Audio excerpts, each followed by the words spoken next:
Whenever you're ready, District Clerk.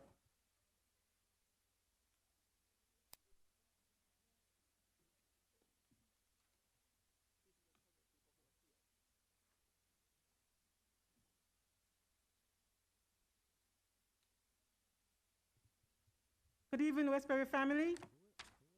Welcome to the Board of Education Action Meeting. Trustee Pedro Quintanilla, Present. Trustee Michelle Wilson, Present. Trustee Dr. Ples Dickerson, Present. Trustee Robin Bolin,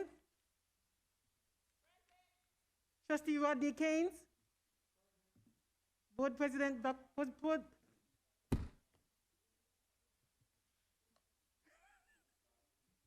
I'm sorry, could you repeat that? Board President Robert. I am so sorry. Board President Robert Triana Jr. Thank you.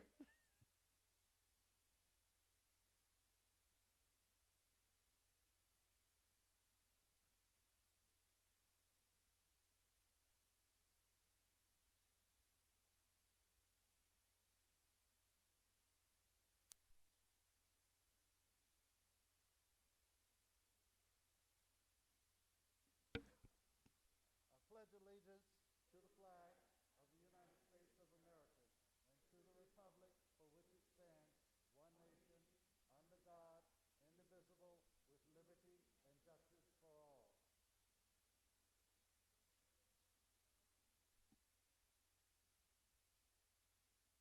You may be seated.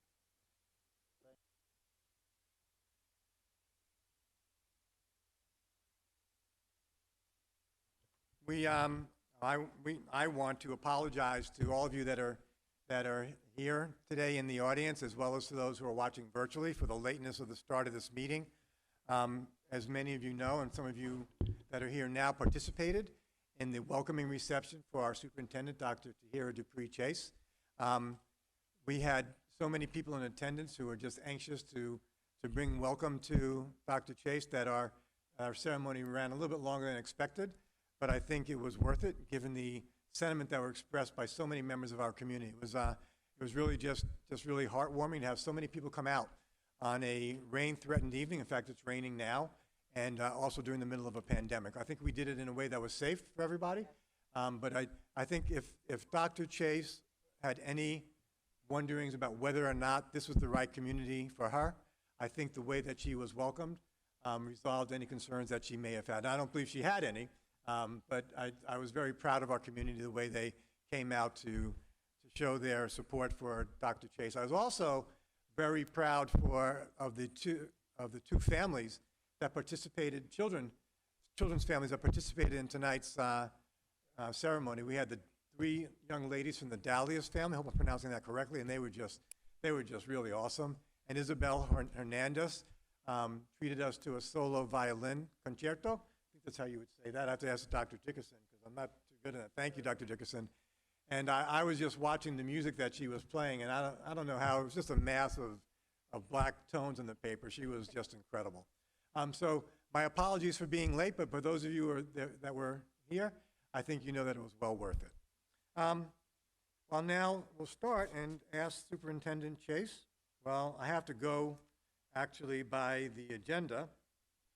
And so I'm going to ask for a motion to approve the minutes of August 19th. And then we'll go to the superintendent's report. Do I have a motion? So moved. Been moved by Dr. Dickerson. Do you have a second? Second. Seconded by Trustee Wilson. Trustee Wilson. I'll explain this in a minute. Ayes. Trustee Keynes? Trustee Bowling?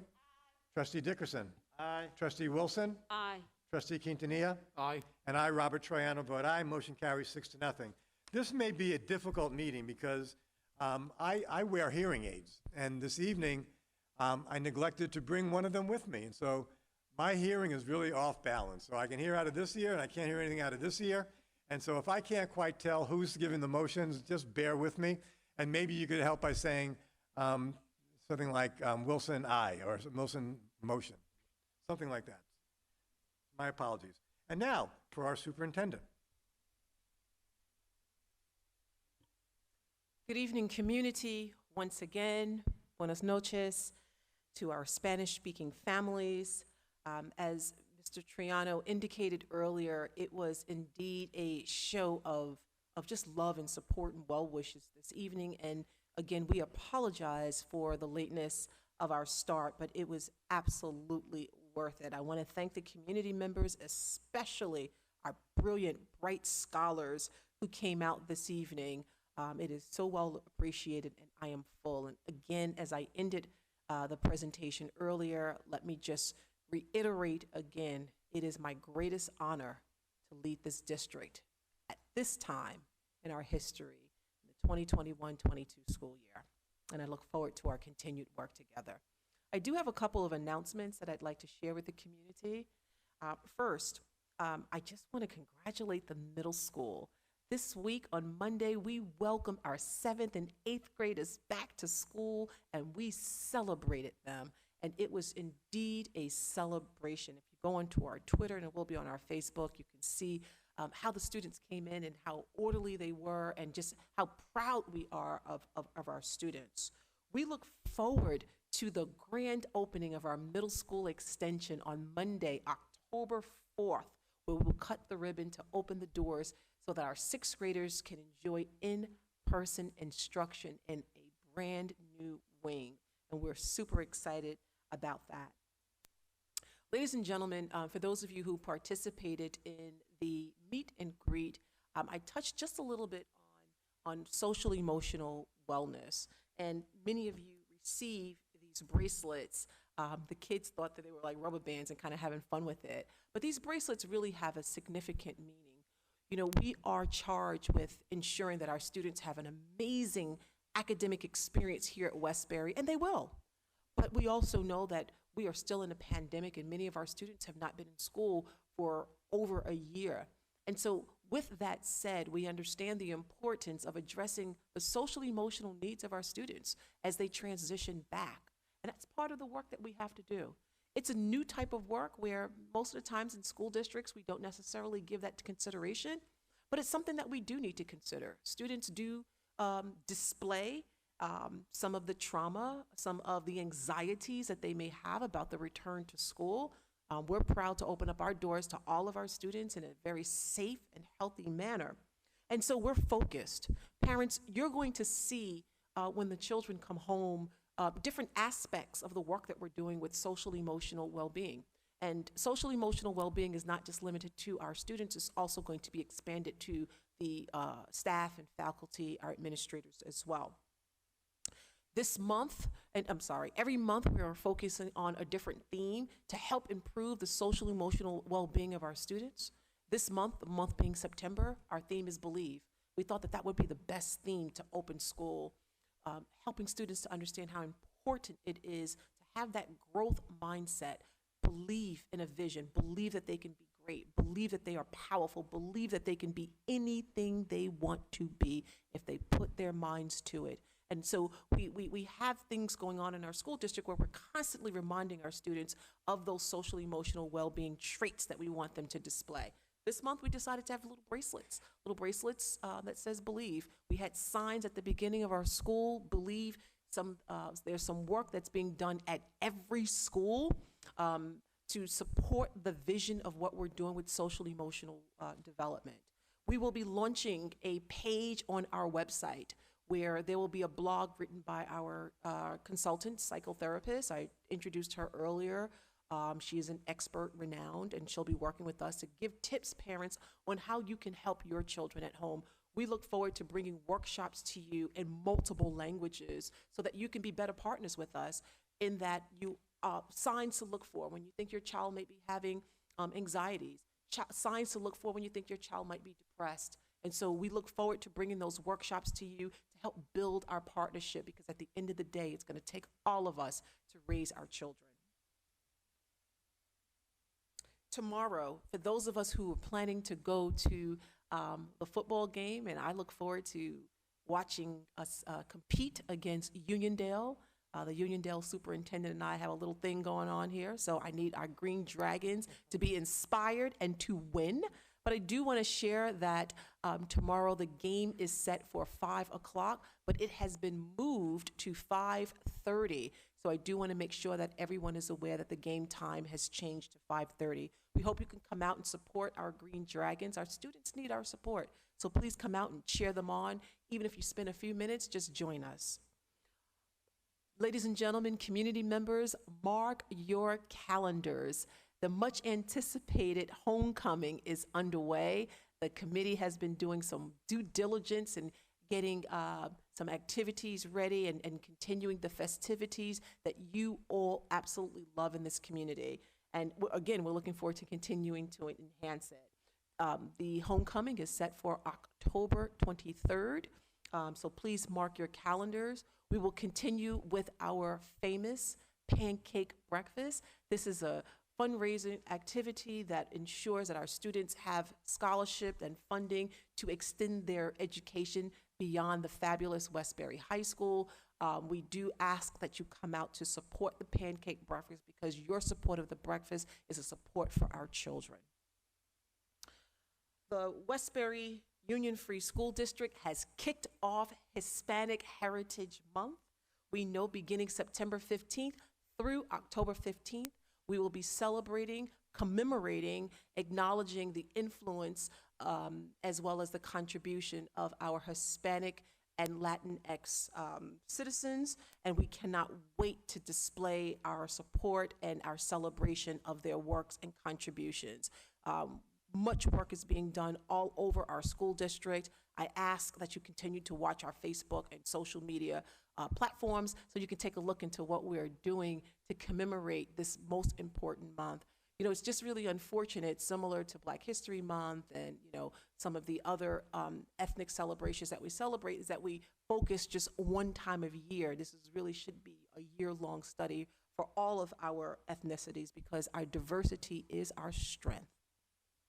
Last but definitely not least, and I mentioned this a little bit earlier, we're going to be kicking off our social media platforms to provide you with real-time information as to what's happening in our schools. And as you know, we do have a limited visitor policy, and we'd like to just share a little bit of Westbury with the world.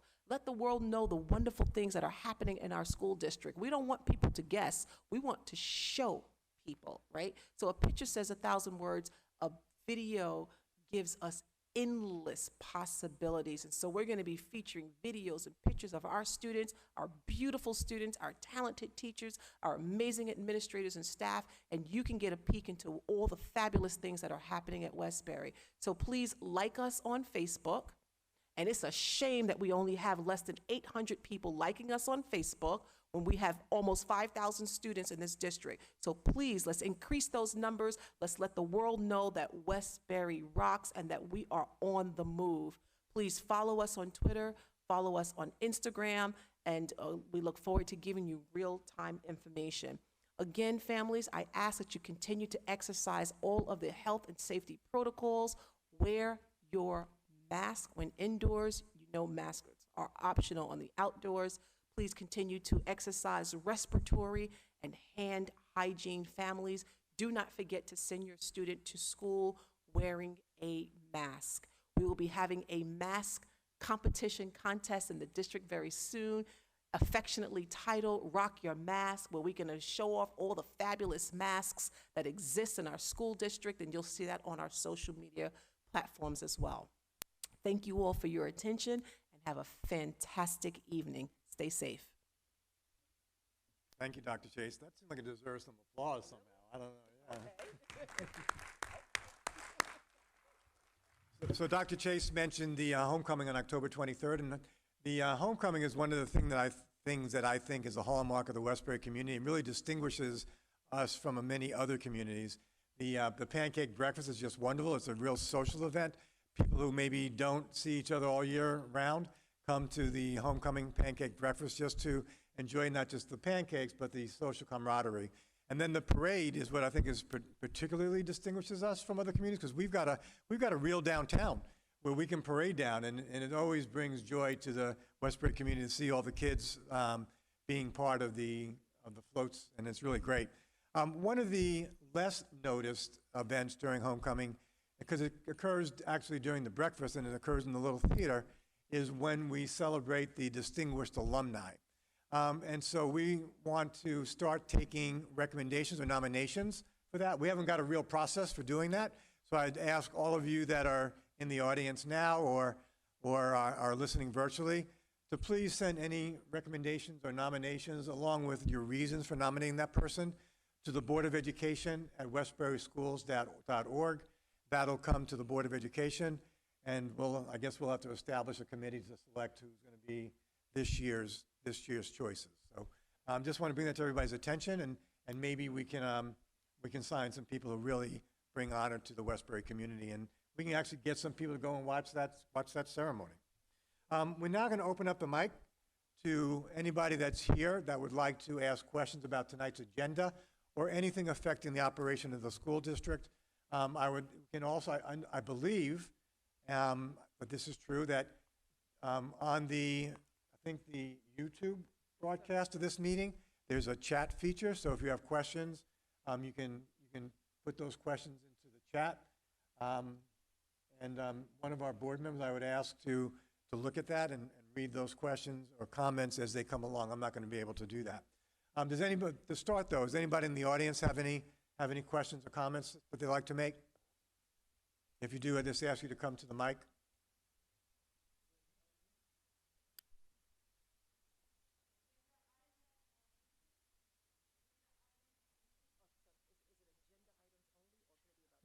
No, it can be on anything, but I guess to have just a sense of order, let's start with agenda items first. And when those are done, we'll move to just general questions or comments about the schools.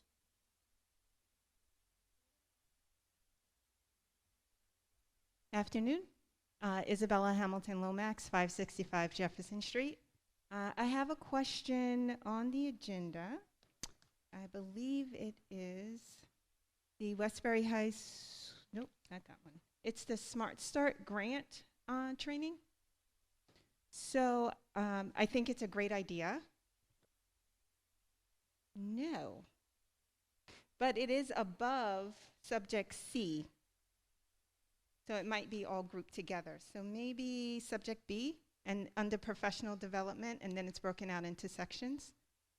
So it would be the second. The first is the Westbury School Seal by Literacy Professional Development, and the second is the Smart Start. There's no page. So okay.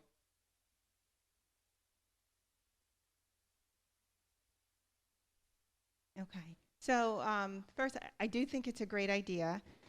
And I see that it's elementary, intermediate, and middle school grades. And I see the teachers that were selected. I was just curious as to why there's no representation from the middle school if it's supposed to move, it's designed to move up with the grades each year.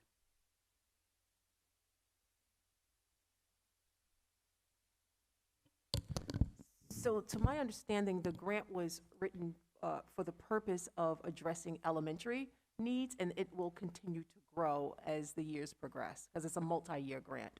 Okay. So at some point, the middle school teachers will be included in the grant, or? That is the hope. Okay.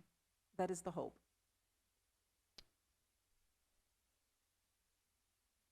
And then I have a question not related to the agenda, but I'll wait. I guess.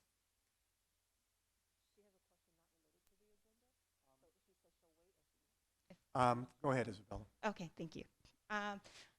The middle school, I'm excited to hear that it's going to be opening on schedule for the sixth graders. I do have a question about the fields, the track, the tennis courts. Like, what's the plan to put back the soccer field, to set up the football, and to refurbish the track? I didn't see anything in the agenda, and I'm assuming it was part of the plan, the renovation plan.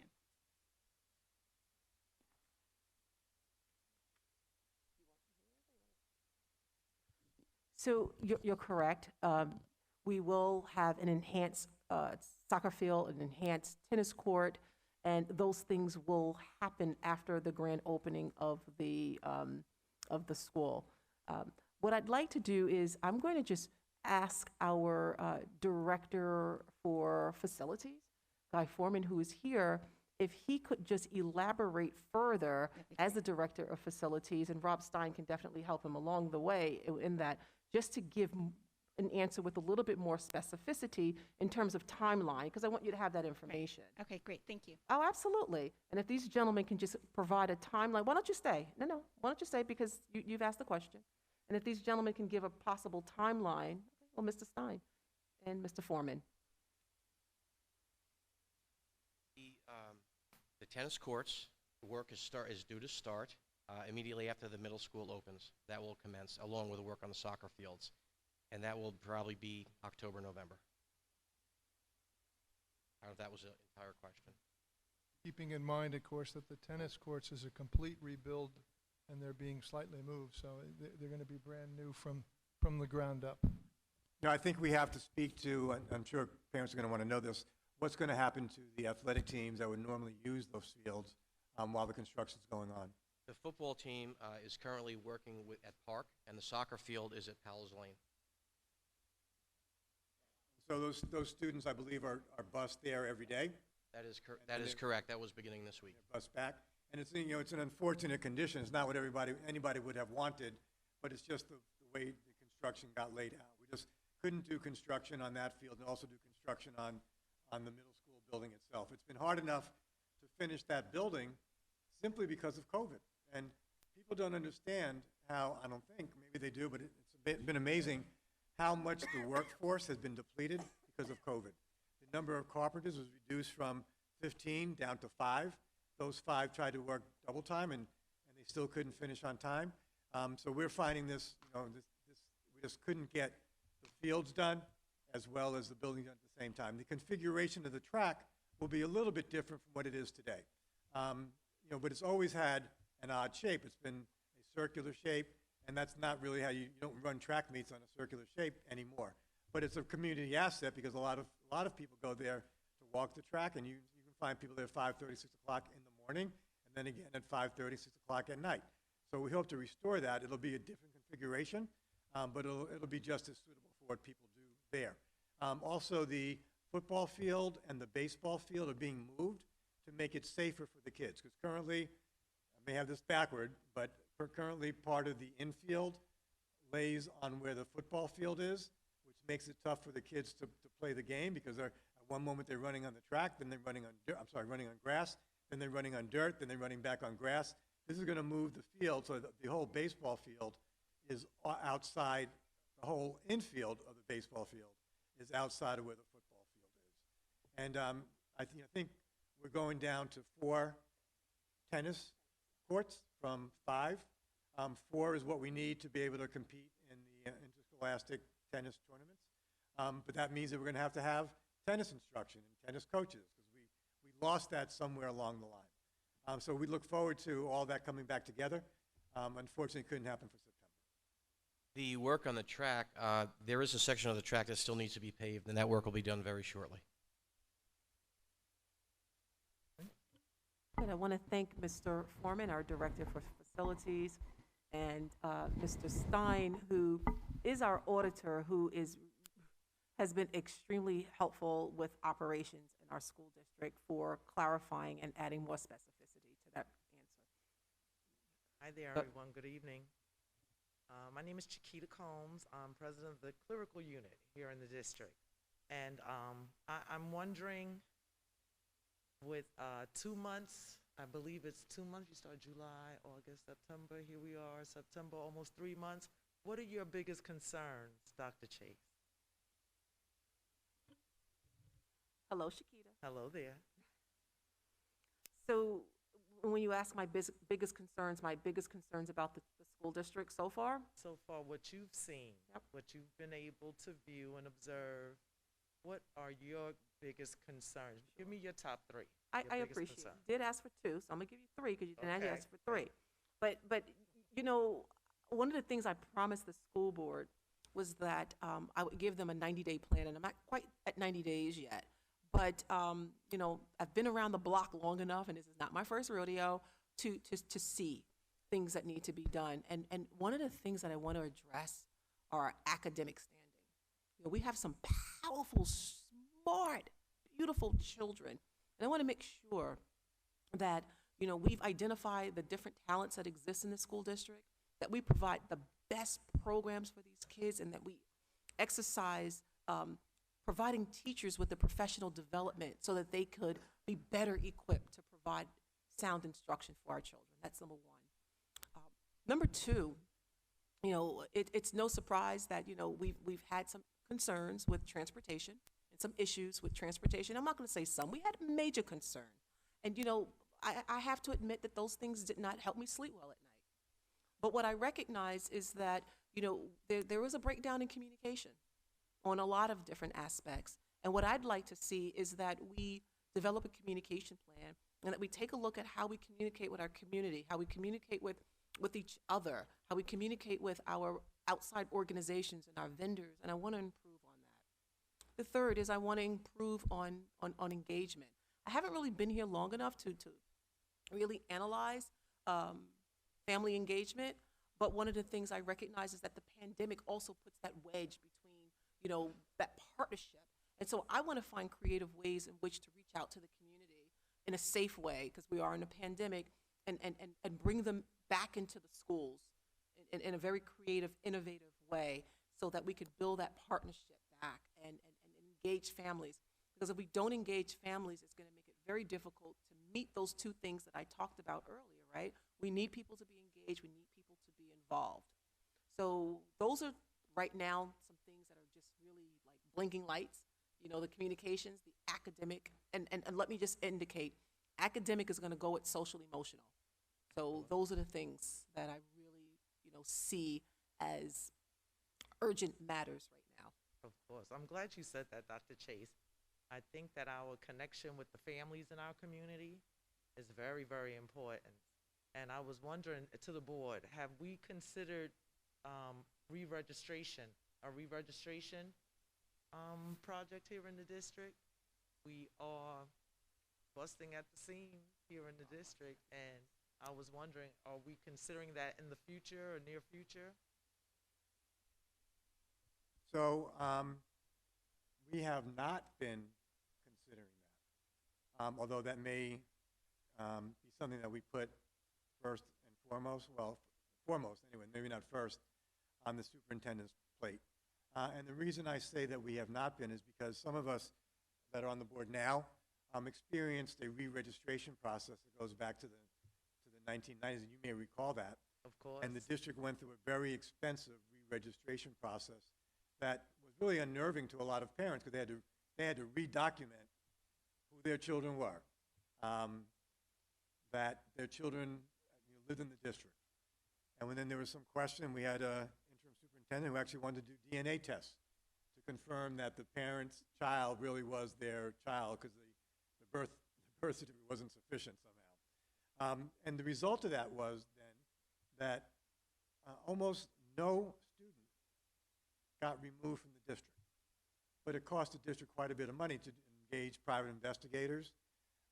Fortunately, we didn't do the DNA test, but to follow kids around. That's actually what happens. They follow the parents to see where the kid comes out of the house. And it resulted in very, very little. But recently, we've become aware of some issues that may warrant a re-registration process. You know, Takeda, that the district was under constraint from, I think it was New York State or the federal government at one point about its registration process. I forget which regulator it was, I apologize for that, but you know, they were saying that we were being too stringent. And so I think during that period, while we had a special master who was observing what we did, we may not have engaged in all the practices we had been engaging, because we were concerned that the state might come down upon us. So yes, we are going to give some thought to that, but right now it's not something that's foremost on our agenda. Understandable. And I'll tell you that, you know, If it does, I please don't just, forget your clear. if I can just say this, I don't quite know how it happened, Oh, but during the welcoming reception, Dr. Chase noted that there are 4,800, and she had a very specific number. I was very impressed. But 4,800 plus students, and last year we would have said that number was 5,200. And I've read that a lot of districts experiencing a reduction in their student populations, somehow due to COVID. But I'm not quite sure I fully understand that. I do know that a lot of students, because of COVID, moved around, went to other districts, or even left the state entirely. So we're seeing our population, or at least we did last year, starting to come down, but we're experiencing some overcrowding now. And some of that overcrowding, I don't know if that's due to there being more students, or because with the state's COVID regulations, and we have to have at least 3 feet of separation between every desk, that you can't fit all the students in that you might normally fit. So that's the long-winded answer to your question about whether or not we're going to. Thank you, Dr. Triano. My last question to Dr. Chase, what are your thoughts on pupil attendance?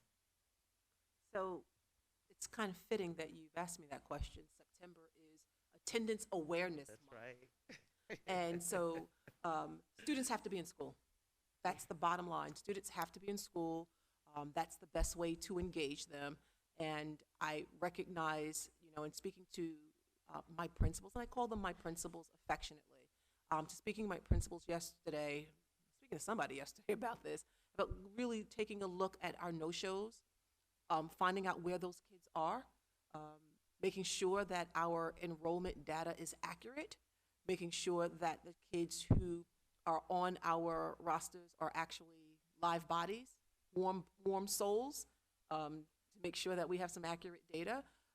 But attendance is important. Kids need to be in school, and when they're not in school, we need to find out why. We need to find out where those kids are. That's my thoughts about attendance. I just want to share something with you, and for those 26 people who are watching out in YouTube land and those who are here, Ms. Combs, she's asking some really pertinent questions about our thoughts, and I know she's intentional in asking those questions, but I want to be clear. In no way do our responses reflect what the 2021-22 goals are. The board and I are still in the process of identifying those goals, because I have a feeling that's going to probably be something else that you're going to ask me about. But we're still in the process. Okay, right, next time. We're still in the process of identifying our goals and prioritizing the work that we need to do. So please stay tuned and look out for that. Thank you so much. You're welcome. And, one of the things we would have liked to have used this meeting for would have been a presentation about goals that the superintendent would have agreed to. But Dr. Chase has been facing one crisis after another, and that's really the life of a superintendent. But really, she's been dealt some incredible challenges. Even the week before she got here, when our food service provider told us that they weren't going to provide food for us starting, I think it was 2 weeks later, and before she even joined us, Dr. Chase got involved in solving that. We then found out that because of, our construction managers told us back in April that there are only 2 things that could stop the middle school building construction from being completed for the start of school. Those 2 things were a storm and COVID. Well, they never should have said that, because those 2 things happened. COVID happened, and I already spoke about that, how it reduced the workforce. And then we had a storm that caused the parking lot to get filled with water, and they had to wait for that to dry out before they could pour asphalt on it. And so Dr. Chase had to deal with that. And just as she had told all the parents, good news, school's going to start in the middle school on when you thought, she had the very next day send a letter saying, not so fast. And then we had a problem with busing, and we're still trying to resolve that. And every day, many of the board members, and I know Dr. Chase does, starting as early as 6:30, we're getting texts and phone calls from parents saying, my child's bus didn't come, and then later in the day saying, school started at 8:55 and my child didn't get there till 9:15. So we really need to fix that.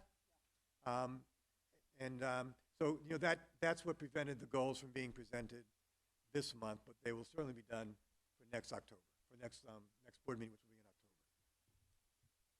in October. Chester McGibbon, 502 Alicia Drive.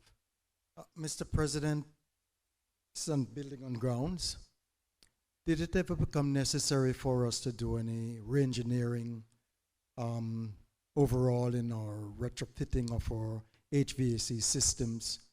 I know there's no state protocols, but I know there are county protocols with regard to COVID. If so, what were the qualifications of the people involved? And do we have oversight, sort of a checklist to make sure that things are going in order as per protocol with regards to COVID? I'm just wondering, you were asking the ventilation system, correct? Yes. Okay, and you said there were no... HVAC. Yeah, so last year during the height of the pandemic, actually at the opening of schools for 2019, 2020, my apologies, the state required all the school districts to have consultants come in and analyze the adequacy of the ventilation systems.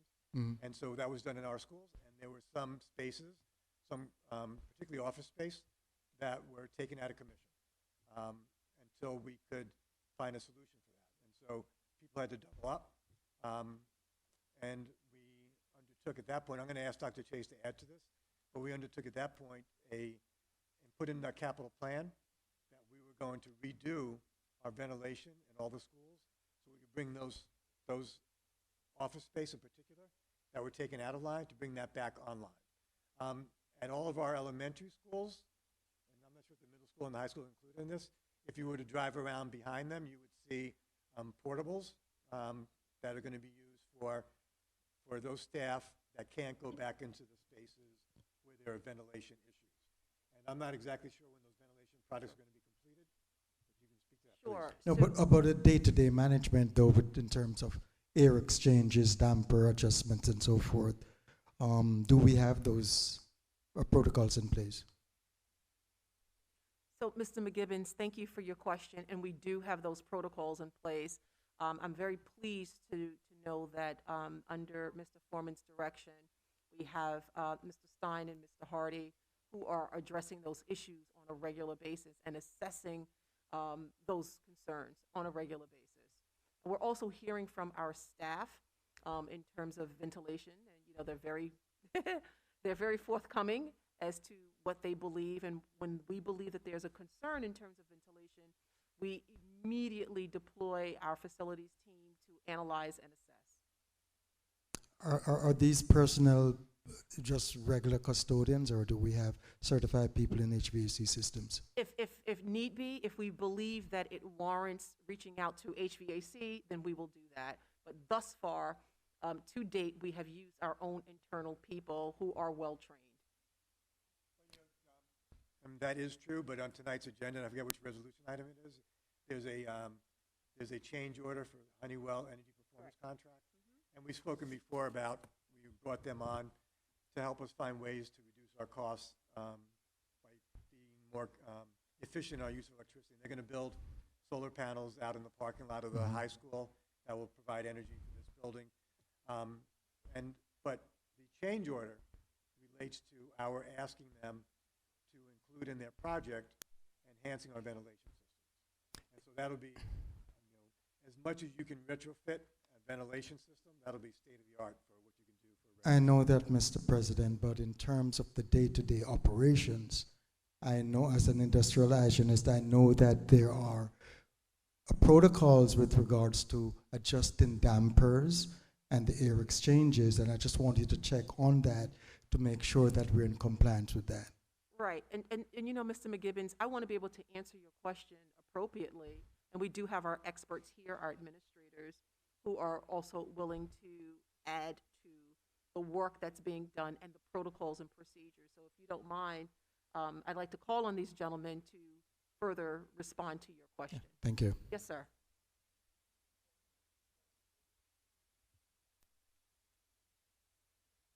Talking about the day-to-day operations, preventative maintenance and the like, besides our staff that is constantly in touch with those systems in terms of our staff, any issues, we have a vendor of choice, that's CIS, also known as HVAC.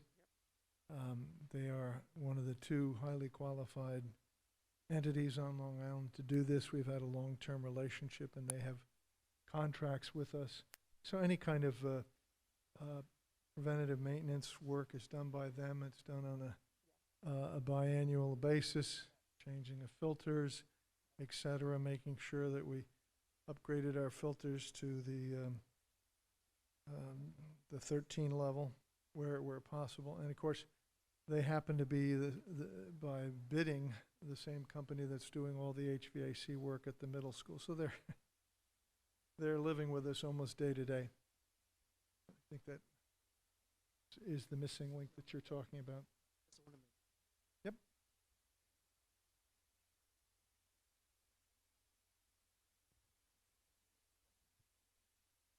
Everyone, Allison Clonmel, Middle Camp Road in Westbury. Welcome back.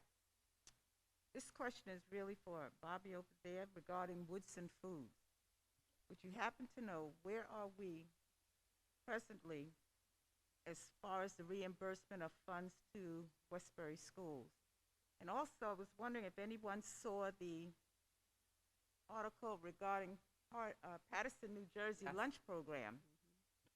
I was viewing this tonight, and I looked at it, and I didn't realize that this was chicken with cheese.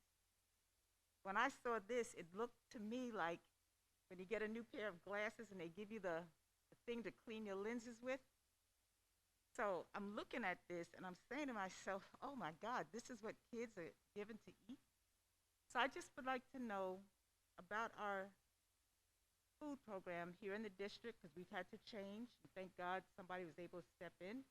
So far, what is the response from the students as well as the staff administrators regarding it, and where are we as far as Whitson's concerned, the reimbursement of funds to the school district? Thank you.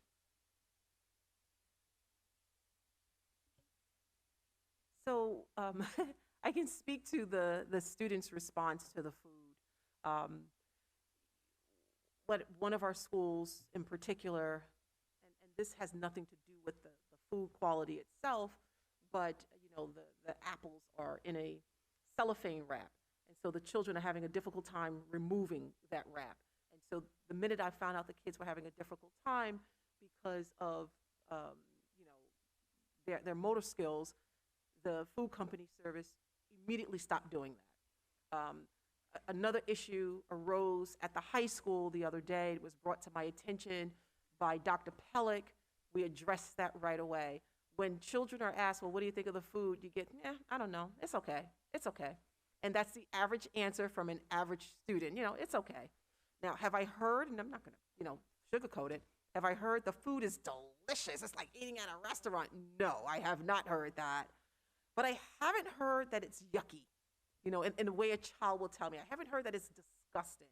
And we will continue to meet with Aramark to continue to bring improvements to our food quality, because our children deserve the best of the best, and because their nutrition is as important to us as it is their academic growth. It's part of what they need in order to be academically sound. So we're continuing to improve upon, you know, what we provide our students, but we make sure that their food is nutritious.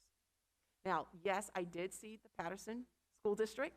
I did see the mystery food that was in the plate that was been plastered all over the news. I don't ever expect for that to be here at Westbury, but I know that if there is something of concern, the principals will reach out to me immediately. We reach out to our food service, and it is addressed.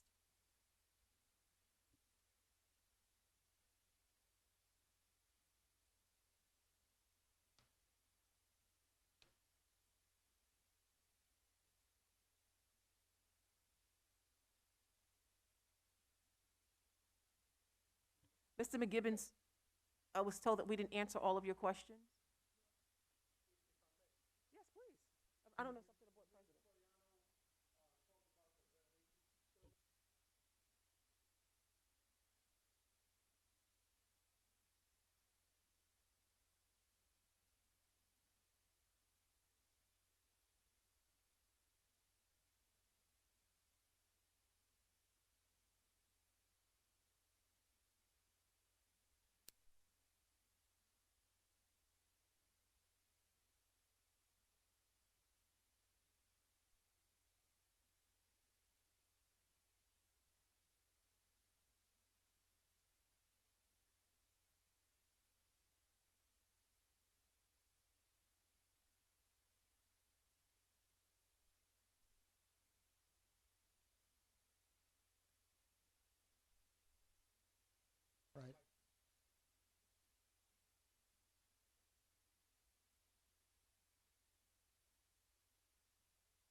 So those recommendations were implemented. Uh-huh.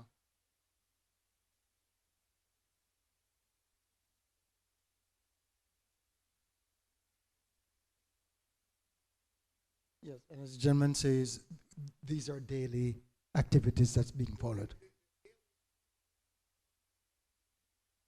Uh-huh. Mm.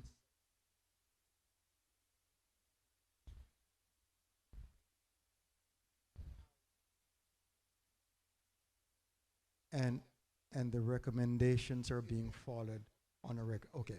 Okay, thank you. Thanks. And we also didn't finish answering Ms. Kleinmel's question about whether or not we received a final payment from Whitson's. Just give you some background about what that's about. And I may have my numbers wrong, and I'm happy to be corrected by anybody from the dais or even in the audience. But our contract with Whitson's, who is a major food service provider, includes a provision where, and this one may be a little bit off, but where the district, the school district, is guaranteed earnings of $1.2 million. Last year, their last year that they were with us, we didn't reach that level. And Whitson's had asked us to waive that, and the school board chose not to waive it. And so that's when we engaged Aramark to be our new food service provider. To your question, Allison, about whether or not we've received the shortfall, which is about $700,000, I believe.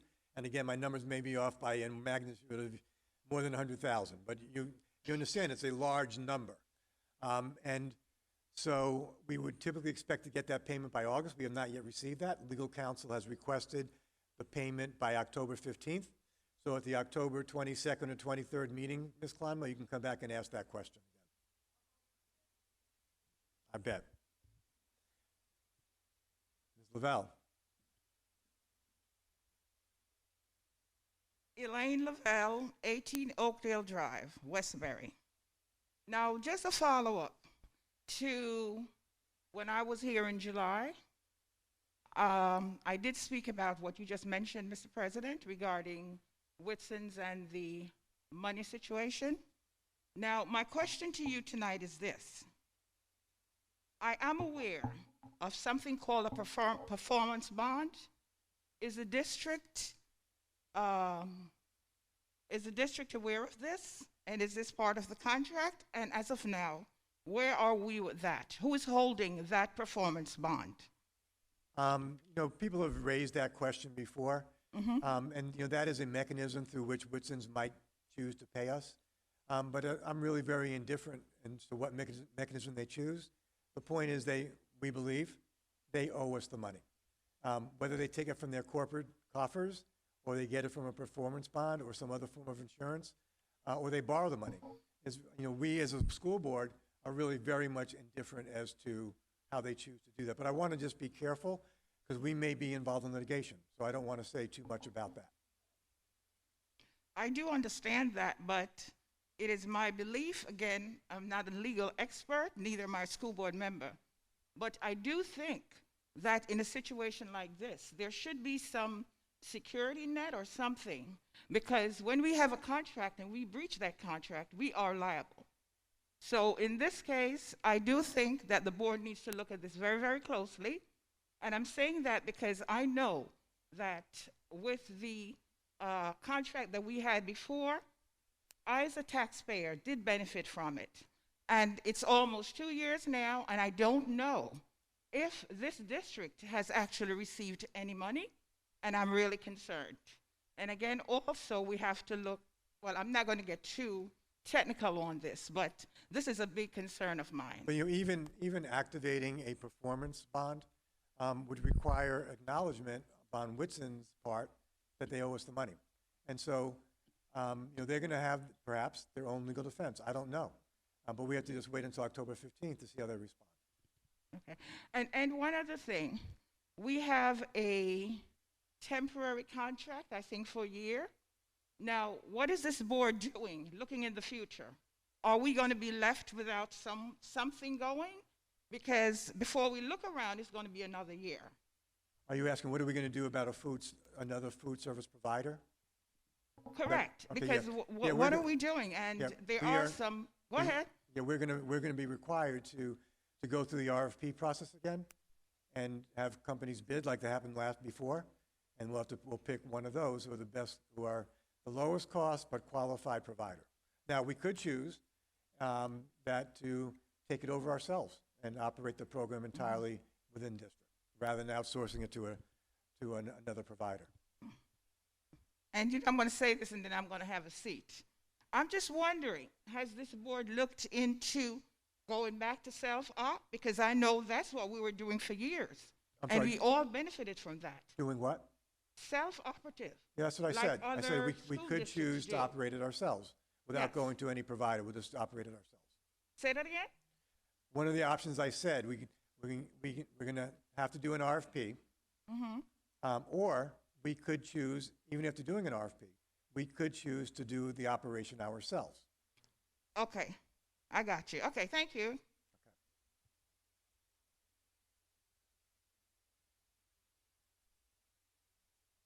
Yes, I'd just like to follow up on this food issue because I remember in the July meeting, Ms. Lavelle raised the red flag. I think she used the term mystery meat or food or something like that. And that there were complaints about the food not being consumed entirely by the student body. I'm just wondering, did that pique the interest of any board members to maybe go and see what she was talking about? There's 7 of you. Did any of you just say, let me go and see what's happening here, whether there's any truth to this? Because now, and I did watch that special on ABC last night with the Patterson School, and that really triggered what Ms. LaBelle was saying to me.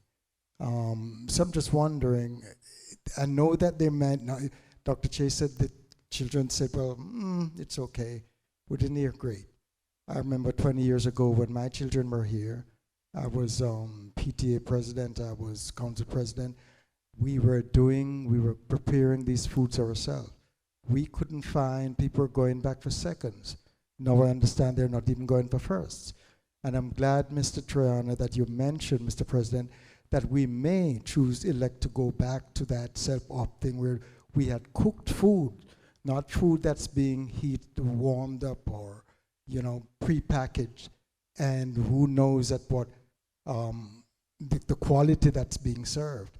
I did ask at the time when we elected to go to this new vendor, whether or not we would have oversights to make sure that we're getting what we paid for.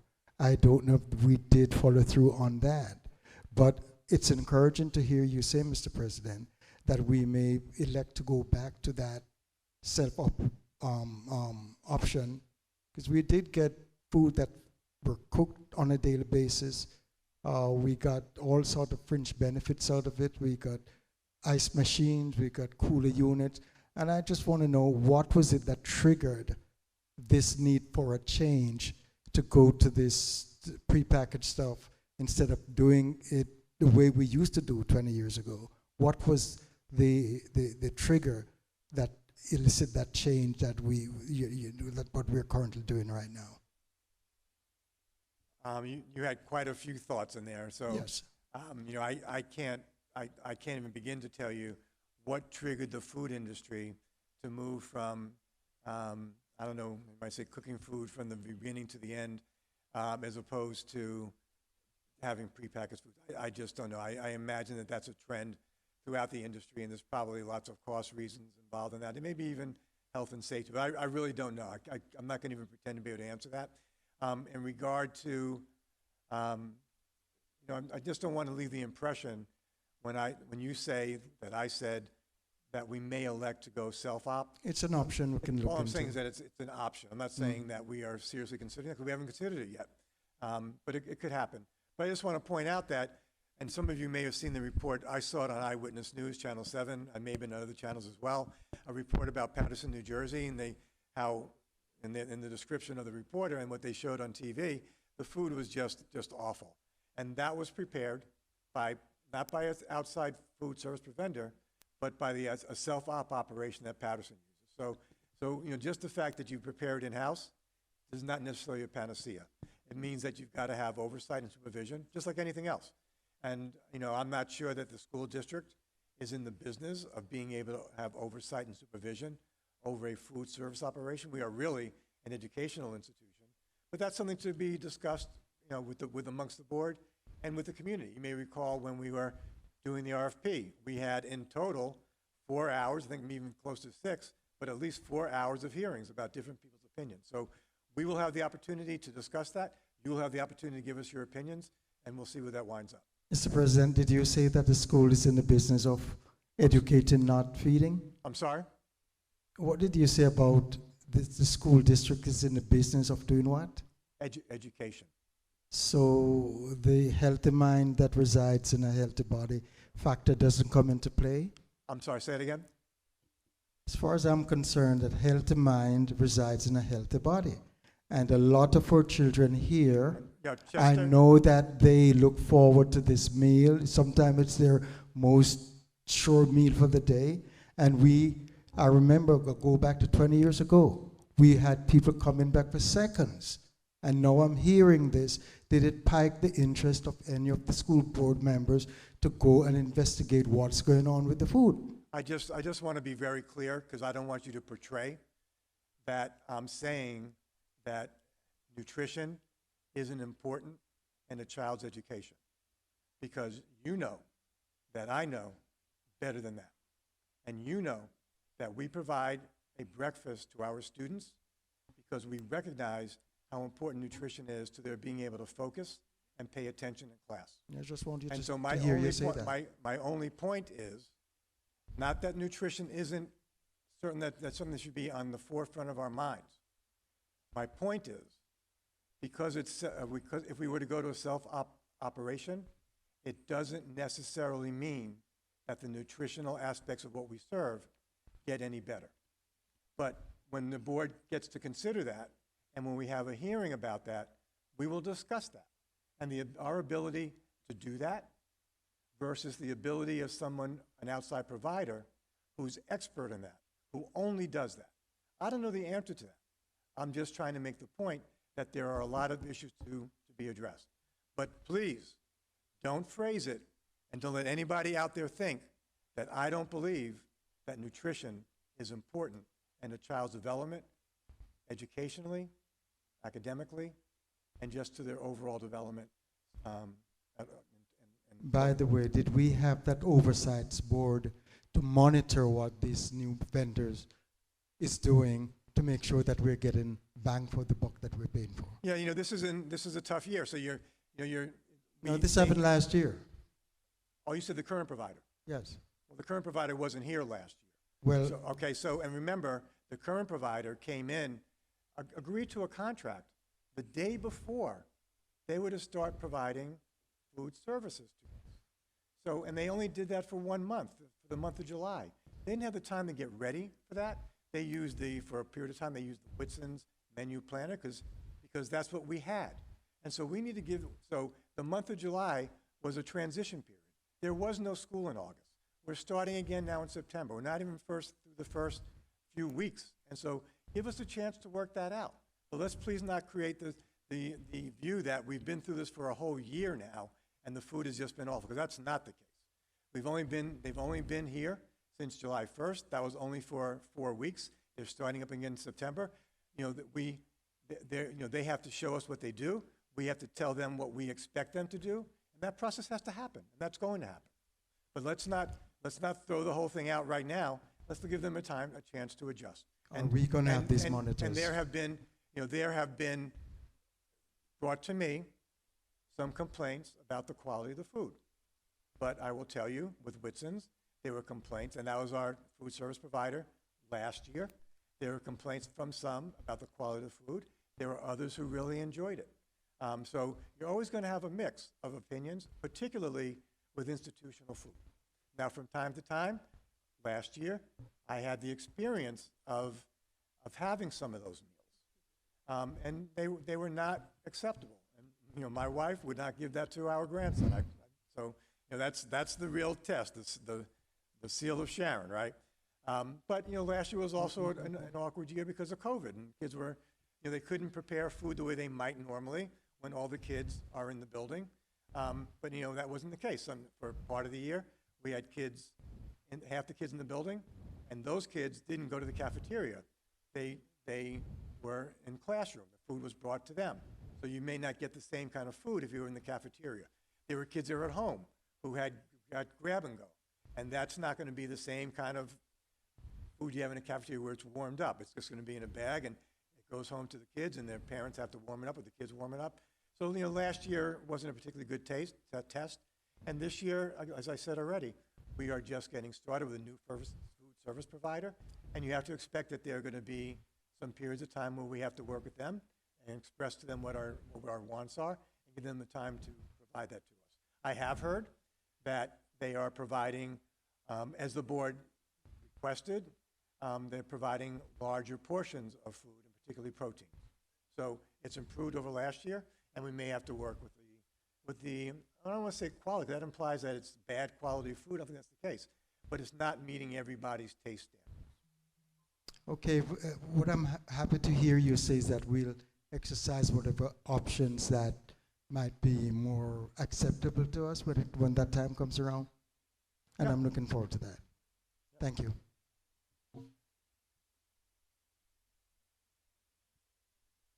I forgot to say, Elaine Lavelle again, 18 Oakdale Drive. I forgot to mention something, and this is about the audit that's conducted, I think, every 3 years. I stand to be corrected if that's not a fact. I'm just wondering the state of our, the nutrition fund right now in terms of the filings. Where are we?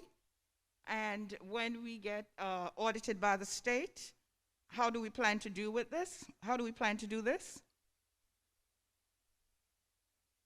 I'm not sure what you mean by how do we plan to do No, this. no, I know Whitson's was here before, and I'm not sure, maybe I'm not privy to this information, but I don't know what kind of filings they did or what they were supposed to, but I do know that the state does audit the school district, I think, every 3 years. I think this is the second year, so I do believe next year we will be. So I don't know if this is a question that our finance person could probably respond to. Yeah, I'm just not sure what the question is. My question is, where are we in terms of our, we are like 100%, was it, reduced food here? And I do know that the state will be looking at us, and we are subject to audit. And my question is, who is like overseeing this right now? We had Whitson's here. I don't know what Whitson's do. See, I'm not a finance person, but having gone to the nutrition meetings and I see the reports, I know such things are done. So maybe this is something that Dr. Chase, maybe you might want to look into. So, Ms. Lavelle, thank you for your question. Our Assistant Superintendent for Business has oversight of this particular area. And I am happy to speak with you tomorrow to jot down your questions and answer any questions you have. You know how to find me. So if you can just give me a call tomorrow, and I want to be able to answer your question with accuracy. Because as you see, she's not here with us this evening, but I just want to be able to answer your question. So if you can just give me a call tomorrow, let's continue that conversation. I just want to make sure that we are on target, because I Yes. do know that in the past, we have had very minor problems with the state when it comes to our audit. And I would like to understand. see that continue. And so do That's I. why, that's my concern. So do I. Thank you. You got Thank it. you. Okay. Allison Von Mel, Middle Camp Road, Westbury. On a lighter note, earlier it was reported that we had a reduction in pupil personnel. Not quite understanding why. I think to my recollection, New York State has lost 33,000 residents, and we lost a congressional seat. That might have something to do with it. On a lighter note, more than 4 decades ago, as far as food is concerned, the high school, actually 5 decades ago, had 2 lunch lines. One lunch line served hamburgers, hot dogs, and French fries, and the other one served spaghetti and meatballs. Every every day, every single day. And unfortunately, at that time, students in the high school had a little bit of uprising and a list of 14 demands. I'm not that old, I don't quite remember this, but I heard about it. And in the list of demands, one of them was a school lunch menu. And at that time, we wanted mashed potatoes with gravy, fried chicken, and collard greens, because the student body at that time was changing, and we didn't necessarily want spaghetti and meatballs every day. Also, part of the menu, because we were in the process of changing, was veal parmesan with buttered noodles and string beans. And people who are my age, when we get together, we talk about those days and the aroma of the food. I visited up here before the pandemic twice, and Woodson's was here.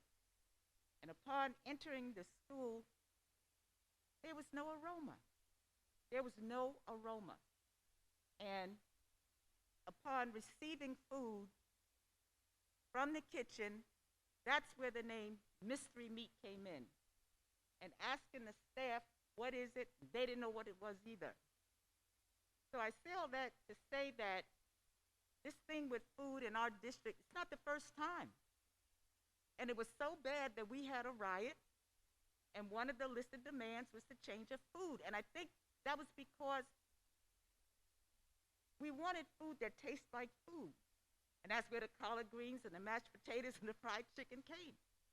And so, you know, when it smells good, it's enticing, and the kids want to eat it, you know. So I'm sure you're doing everything that you possibly can, but I just want to tell you, this is not the first rodeo regarding food here. And of course, we're all concerned. We're all concerned. It's not only the taste of the food, but the quality, because our kids are like almost obese. You know, what are we giving them? What are we feeding them? Is everybody eating at McDonald's or what? So I just want to put that out there. Thank you. Thank you.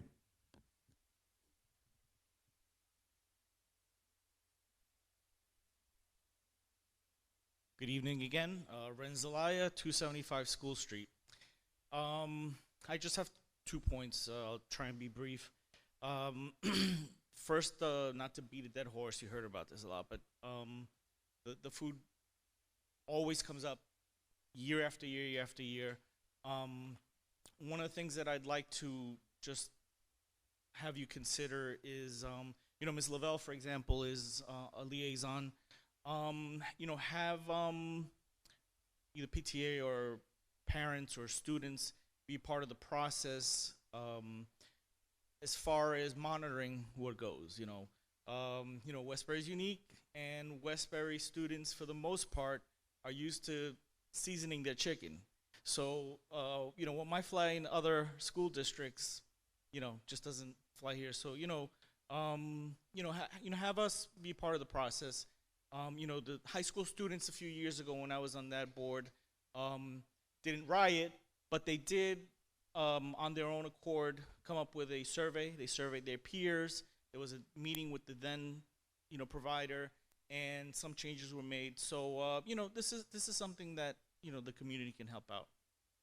And then, second, I just wanted to touch on something that Ms. Combs' comment prompted in me. I recently read a story in the Westbury Times about this condo or apartment house development that was just approved somewhere near the railroad, Union and School, I believe, somewhere there. Anyway, in the story, it gave the number of units that are proposed, and that their studies forecast a maximum of 5 students being added to the student body, and that the district would be receiving a refund or something like that. And I don't remember the exact figure, but I just remember sitting doing the math and saying there's no way that in an apartment building this big, you're only gonna have 5 students, added to the rosters of the Westbury School District. And on top of that, as you know, there's plans to build a lot more residential units in Westbury. There's a whole area by the train station that's set to be demolished, and multi-use buildings going in. It's going to be extensive. So my question, or maybe request, if that's it, is that is there some sort of monitoring process as far as what the impact to the student body is going to be? Because we were already bursting at the seams. We have a little bit of relief with with the extensions here in the middle school, and we fought hard for that. But with the number of apartment units that are being added in Westbury, I doubt that it's going to be a handful of students coming in, and provisions need to be made, and we need to make sure that the district is funded appropriately. So I just wanted to throw that out there. Thank you.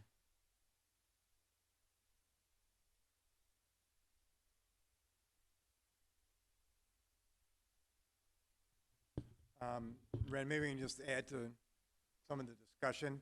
And you asked, is there a process for monitoring how many students come in? There's really not a process, because the developer, if he buys a piece of property, has the right to build whatever he wants, as long as it goes by the zoning in that area. So if it's zoned for residential, and he's not exceeding the height restrictions, he can do that. And you could have 100 students potentially, or you could have 5 students.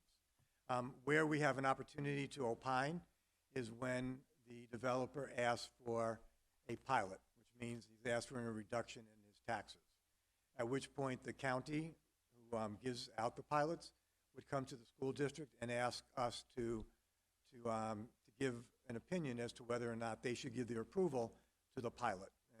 And if the developer doesn't get the pilot, they may not be able to develop the building. So that's how we have a way of having some leverage potentially over the developer. And if that were to unfold, the developer would be asked to do a study like you're referring to determine how many students are likely to come from that particular building.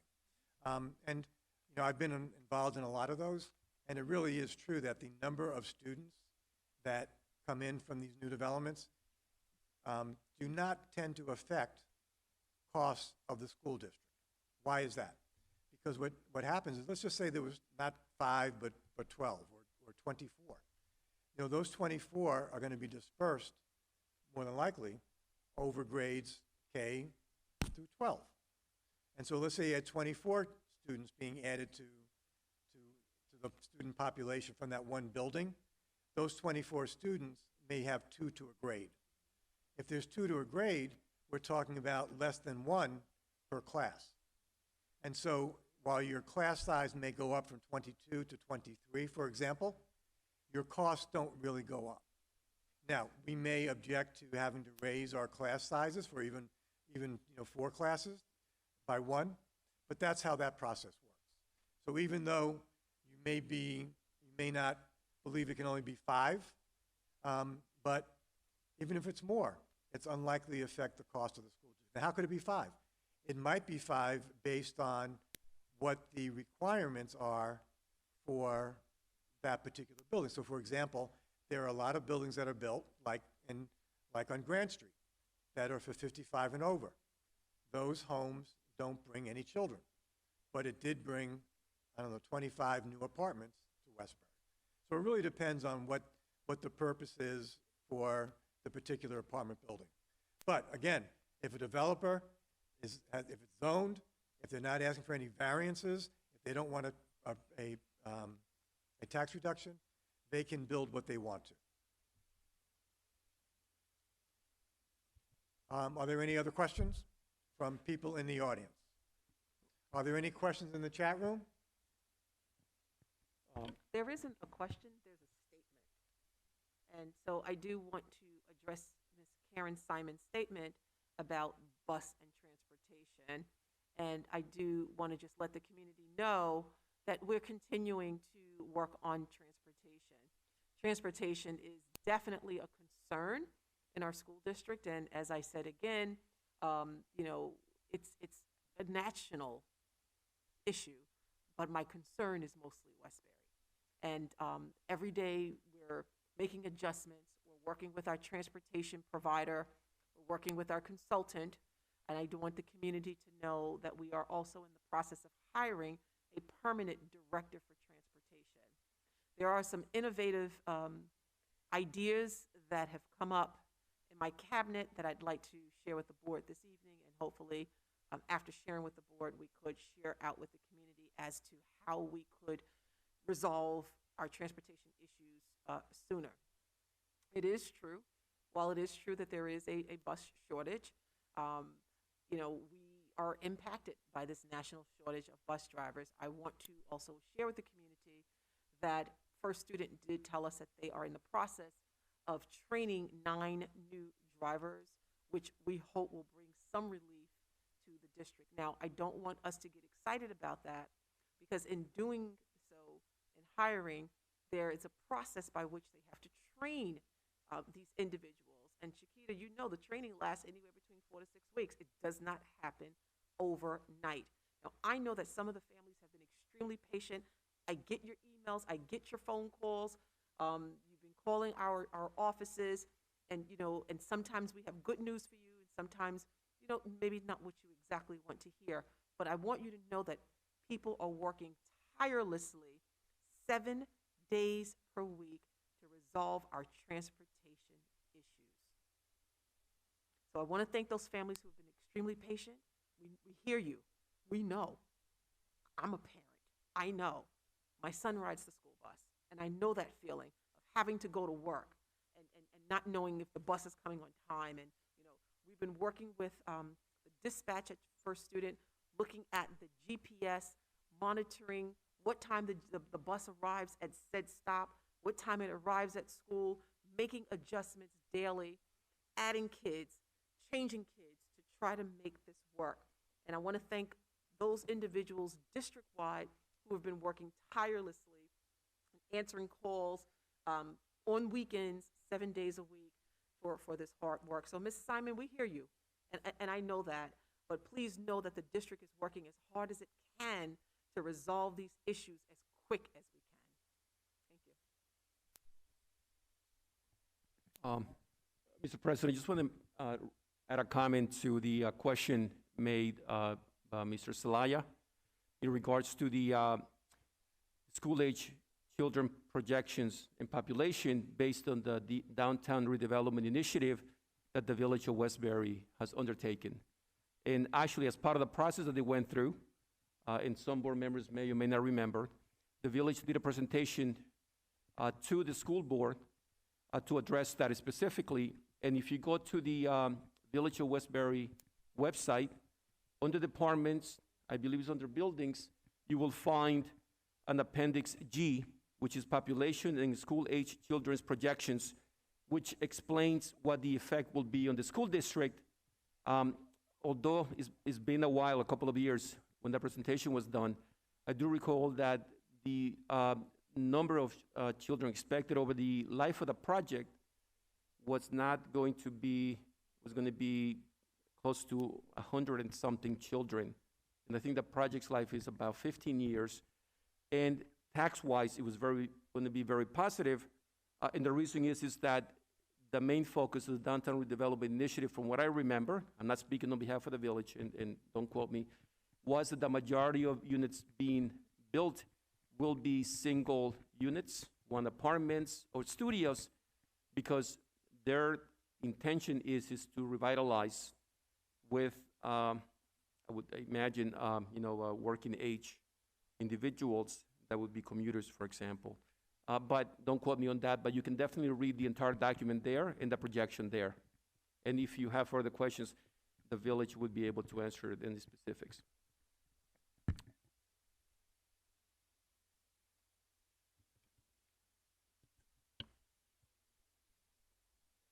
Thank you, Pedro, for that clarification or expansion. I appreciate that.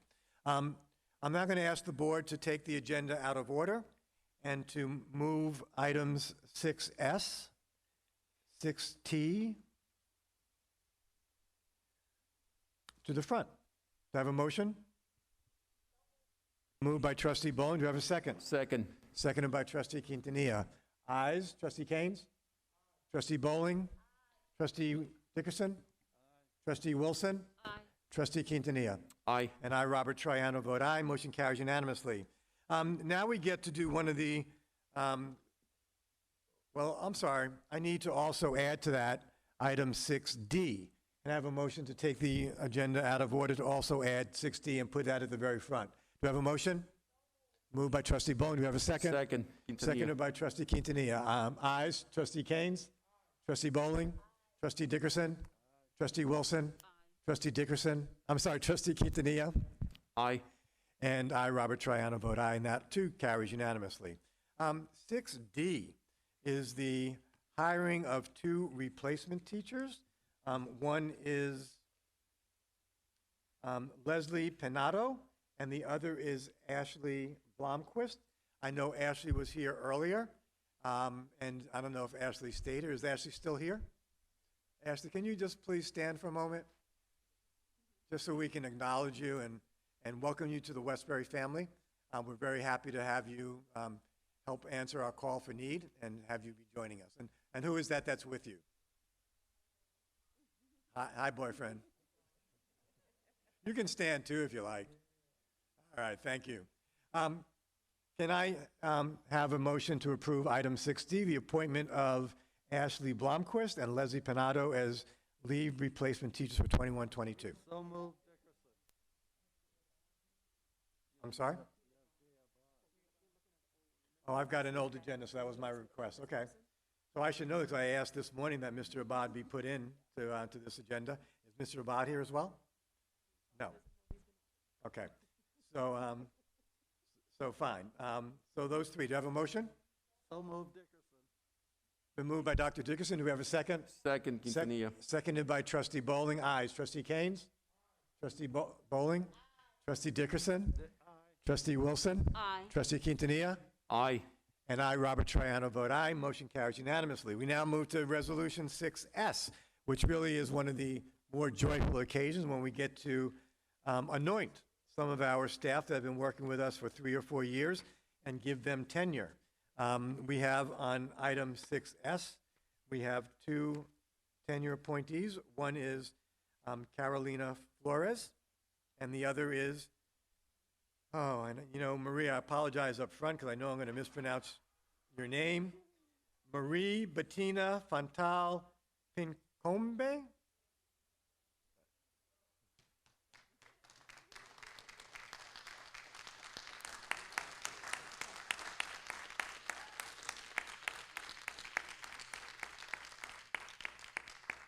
All right, how badly did I mispronounce your name? It's very smart of you that you don't correct the board president before you get tenure. You know, after we vote, you can tell the truth, okay? Mr. Maine? Is Mr. Maine still here? Oh, Mr. Maine, can you please come to the mic and say a few words about Ms. Flores, who is at your school? And Marie, I'm not going to try your last name again. I don't believe Mrs. Zimbler is still here, but. Oh, he is, okay. How could I overlook DZ? So get ready, it's going to be your chance in a second. Good evening, everyone. Thank you to Board President, Mr. Troiano, for this opportunity. Good evening, Dr. Chase. I am very pleased to speak about Ms. Flores. Ms. Flores has been a teacher in the Powers Lane School for 4 years. She is the epitome of professionalism. I'm very happy that her family is here this evening because I have the opportunity to share with them how pleased we are at Powers Lane to have such a caring teacher in our school. She cares about the students and demonstrates it every single day. She established wonderful relationships with parents and her colleagues. She is the consummate professional. She collaborates well, and she cares about the profession and her craft. So thank you very much. I have enjoyed working with you so much, Ms. Flores, and I look forward to our continued work together. Thank you.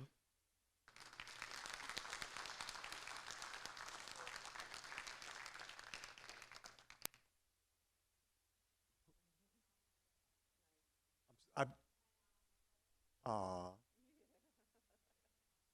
And who's that on the right? Well, congratulations, Mom. Mr. Zimbler?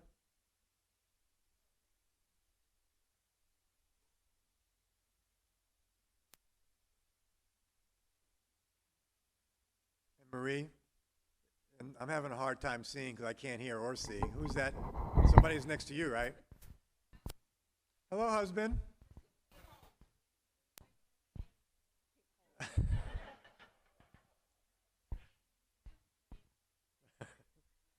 Good evening, Dr. Chase and members of the Board of Education.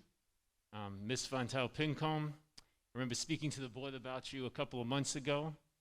It feels like yesterday in which I conducted a learning walk within your classroom as a newly hired teacher.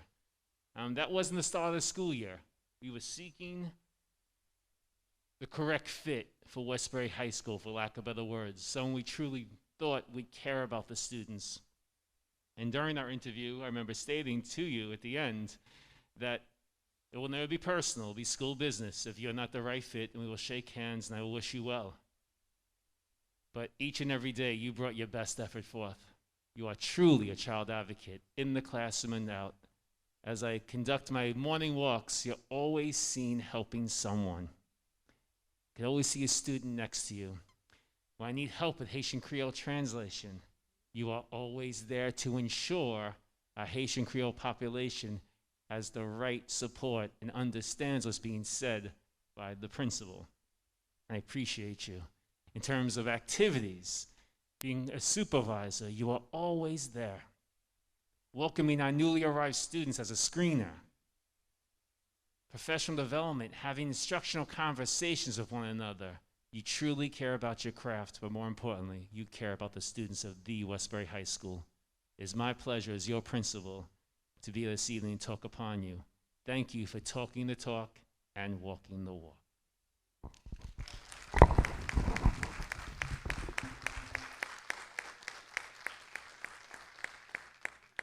That was very nice. Thank you. Okay, the moment has come.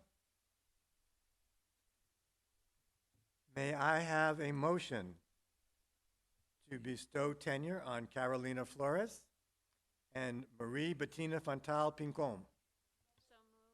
So moved. Second, Wilson. Moved by Trustee Bowling. Do we have a second? Trustee Second, Wilson Wilson. seconded. Thank you. Ayes. Trustee Keynes? Trustee Bowling? Trustee Dickerson? Trustee Wilson? Aye. Trustee Quintanilla? Aye. And I have the pleasure of going last. I, Robert Triano, vote in the affirmative to give both of you tenure.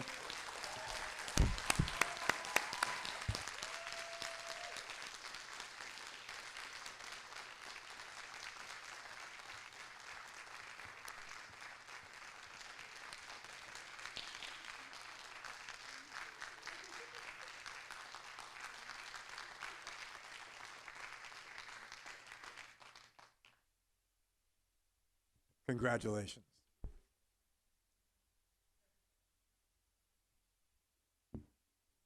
Congratulations to you both. Oh, I'm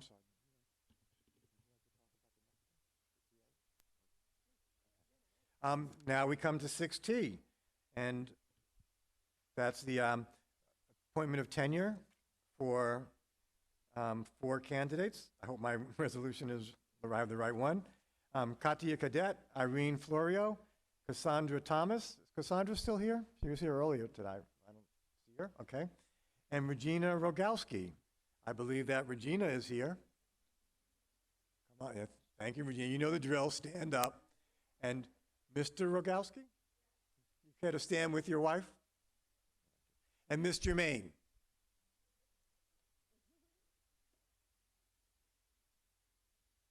I spoke to Regina as I was coming down the hall, and she could hardly hide her smile. So it's great to have Mr. Main here to talk a little bit about you. Good evening once again. Mrs. Rogalski is one of our teacher assistants. She's worked with our students and staff for the past 4 years. I have worked very closely with Mrs. Rogalski. Her smile, although one of her wonderful qualities, is not her best quality. Her ability to make everyone feel warm, welcome, respected, those are some of her best qualities. And when I say everyone, I don't just mean our students, their families, our colleagues. You see, we are part of a Powell's Lane school family, and everyone plays a very important role there. And Mrs. Rogalski, Regina, we became very close during the pandemic because Mrs. Rogalski, I saw a side of her, a resilience in her, in helping me with every arrival and every dismissal every single day. And I want to say thank you. Thank you on behalf of our students. Thank you on behalf of our faculty and our families. I am so happy that you are part of our Powell's Lane family. And I look forward to our continued work together and those wonderful morning smile welcomes. Thank you.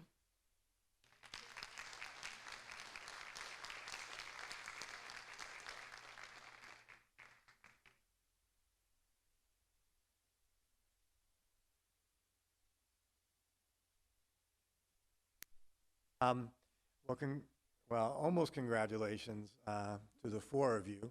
I just want to say, and I've said it before, that the role of the teaching assistant and the importance and the significance of the teaching assistant has been brought to acute awareness on the part of teachers, administrators, and school board members during the pandemic. And the one type of personnel that the principals want more of, it's teaching assistants.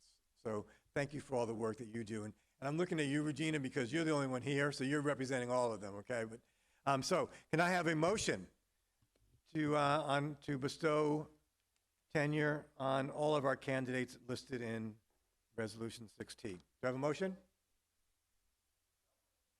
Moved by Trustee Bowling. Do I have a second? Second, Wilson. Seconded by Trustee Keynes? Okay, thank you. It's been moved and seconded. Ayes. Trustee Keynes? Trustee Bowling? Trustee Dickerson? Trustee Wilson? Aye. Trustee Quintanilla? Aye. And I, Robert Troiano, vote aye. Motion carries unanimously. Congratulations to all of you.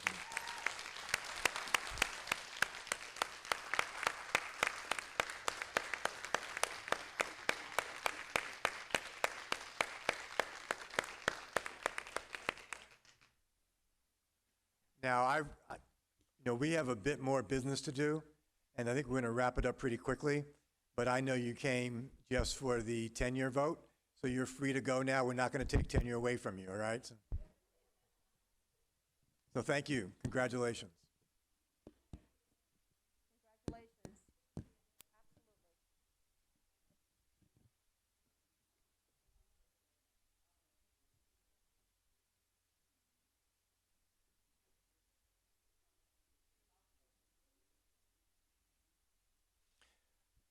Okay. I'm going to ask the board and the district clerk to help me call the next few items. First, I want to ask that we table item 7F. It is likely that if the vote goes to table 7F, it is likely that when we come out of executive session that we will have a vote on 7F. But I want to table that for the moment. And then I would like to call the following resolutions and ask for a block vote. And here's where I'm going to need help to make sure I capture all the ones we should be voting in block. 5A through 5D, 6A through 6C. We've already done 6D, so 6E through 6H. I'm just going to skip 6I for now, as well as 5E. So 5A, 5D, we're going to skip 5E. 6A through 6C, we've already voted on 6D. 6E through 6H, we're going to hold on for a moment, 6I. 6J through 6R. 7A through 7E. 7G, 8A, and 8B. I'll give everybody a moment to try and follow that. We voted already on 6D, 6S, and 6T. And I'm going to ask to table 7F. 6I and 5E, I'm just holding off because we're not going to vote on those in block because I believe that Trustee Wilson is going to recuse herself for reasons of her brother being listed in both of those resolutions, and she feels that she should not vote on those given her familiar relationship. All right, so does everybody think I got that right in terms of the request for the block vote? Okay, council is nodding in the affirmative. The district clerk is as well. Thank you. Okay, can I have a motion to block vote those items that I gave reference, that I mentioned? So moved. That was moved by Trustee Wilson. Do we have a second? Second. Seconded by Trustee Quintanilla. Ayes? Trustee Keynes? Trustee Bowling? Trustee Dickerson? Trustee Wilson? Aye. Trustee Quintanilla? Aye. And I, Robert Troiano, vote aye. May I now have a motion to approve those items that were approved to be voted on in the bulk vote? Do we have a motion? So moved. Been moved by Trustee Wilson. Do we have a second? Second, Quintanilla. Seconded by Trustee Quintanilla. Ayes. Trustee Keynes? Trustee Bowling? Trustee Dickerson? Trustee Wilson? Aye. Trustee Quintanilla? Aye. And I, Robert Troiano, vote aye. Motion carries unanimously. Can I have a motion to table 7F? So moved. Been moved by Trustee Wilson. Do we have a second? Second, Quintanilla. Seconded by Trustee Quintanilla. Ayes. Trustee Keynes? Trustee Bowling? Trustee Dickerson? Trustee Wilson? Aye. Trustee Quintanilla? Aye. And I, Robert Troiano, vote aye. Can I have a motion on resolutions 5E and 6I?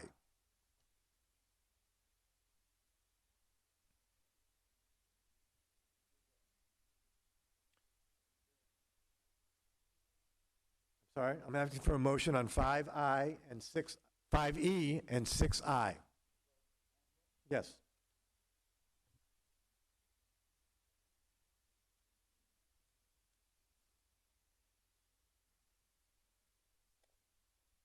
If there is no motion, I will make a motion. I make a motion to approve items 5E and 6I. Second, Quintanilla. Seconded by Trustee Quintanilla. Ayes. Trustee Keynes? Trustee Bowling? Trustee Dickerson? Trustee Wilson? I'll abstain for the reasons you stated earlier. I'm sorry, you are abstaining or are you going to recuse yourself? I'm recusing, yes. Trustee Wilson is recusing herself. Thank you. Trustee Quintanilla? Aye. And I, Robert Troiano, vote aye. Motion carries 5-0 with one recusal. And that's on resolutions 5E and 6I. May I now have a motion to go in executive session? We will be discussing items related to personnel. We will be in executive session no longer than 11 o'clock this evening. When we come out of executive session, we may have a vote on item 7F. We will certainly have a vote to come out of executive session and to adjourn for the evening. Do I have a motion? So moved. Been moved by Trustee Wilson. Do we have a second? Second, Seconded Quintanilla. by Trustee Quintanilla. Ayes. Trustee Keynes? Trustee Bowling? Trustee Dickerson? Trustee Wilson? Aye. Trustee Quintanilla? Aye. And I, Robert Troiano, vote aye. Motion carries unanimously. And good night to some of you, and others we will see at roughly 11 o'clock. Thank you for being here. Good night.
Okay.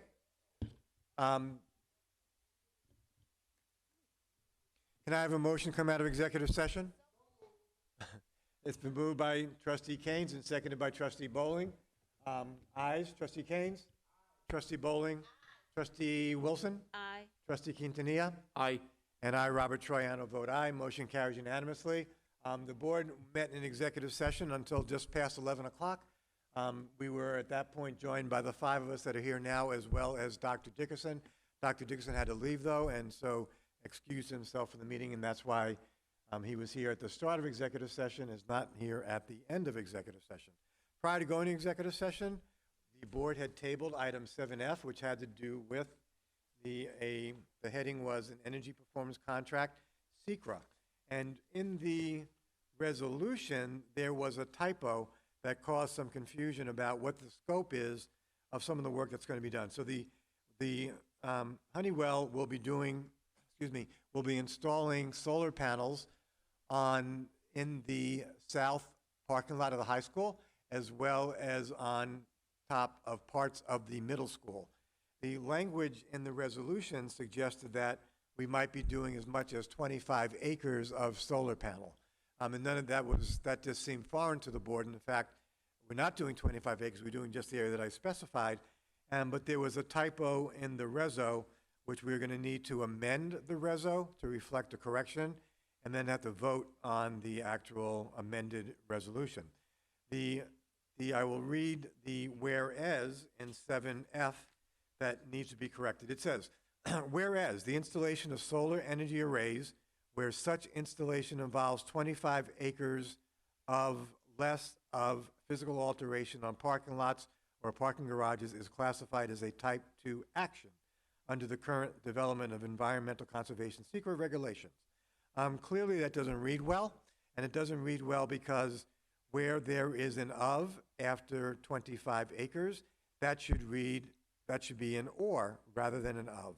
So it would read, I won't read the whole thing, but just to give people a sense of it, whereas the installation of solar energy arrays where such installation involves 25 acres or less of physical alteration.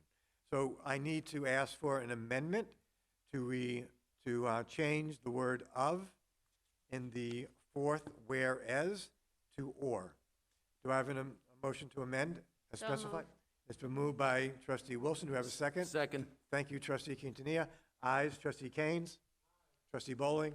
Trustee Wilson. Aye. Trustee Quintanilla. Aye. And I, Robert Troiano, vote aye. Motion carries unanimously 5-0. Can I have a motion to approve 7F as amended? So moved. Moved by trustee Wilson. Do we have a Second. second? Seconded Quintanilla. by trustee Quintanilla. Ayes, trustee Keynes. Trustee Bowling. Trustee Wilson. Aye. Trustee Quintanilla. Aye. And I, Robert Troiano, vote aye. Motion carries unanimously 5-0.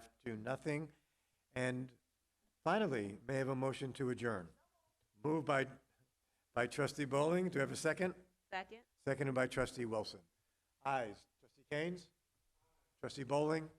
Trustee Wilson? Aye. Trustee Quintanilla? Aye. And I, Robert Troiano, vote aye. Motion carries unanimously. Thank you, and good night to our hearty 7 or 8 listeners that just stayed. Oh, now it's down to 5. Good night to all. Bye-bye.